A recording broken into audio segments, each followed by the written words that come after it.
सतनाम सत साहिब गुरुजी। सतनाम साहिब जी।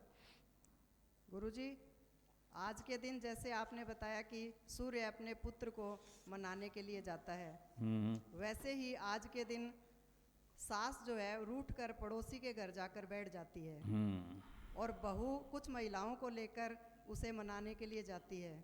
गुरुजी, संगत का मार्गदर्शन करें कि परिवार में शांति बनी रहे, इसके लिए हमेशा ही सास और बहू एक दूसरे को मनाती रहे।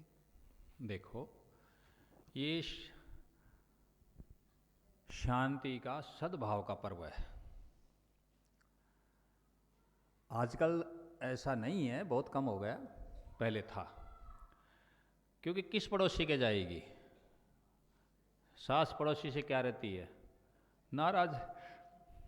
आजकल तो सास बहू के झगड़े तो सुलटते ही नहीं उनका सुलटारा नहीं होता।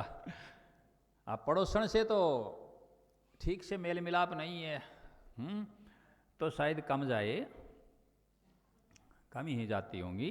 लेकिन यदि वो कुछ तो ऐसा कहते हैं कि वहीं वो कहीं अपने ही घर में ही और छुप करके वो सो जाती है, इस प्रकार होता होगा, तो ऐसी कोई खास बात नहीं, तो जाती है। चलो, आपने पूछा, मैं उसी भी बता देता हूँ। देखो, सास को मनाने के लिए जाए कौन? बहू। इससे अच्छा और क्या होगा?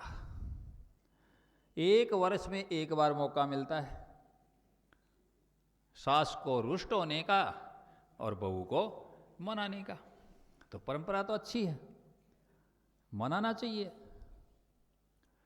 तो उससे प्रेम बढ़ेगा। दूसरे के देखने में ये होगा कि इसकी बहू है वो सुलक्षणा है, अच्छी है, और भाई इसको मना रहे हैं। और उसके साथ वो गज्जक वगैरह और गुड़ तिल इत्यादि कपड़े वगैरह सारी चीज़ें लेकर के जाते हैं और उसको भेंट भी देती है। मनाने जा रही है तो कुछ दे भी तो गी, वो देती है। फिर उसके चरण भी स्पर्श करती है और वो सास उसको क्या देती है? आशीर्वाद भी देती है। ठीक है ना?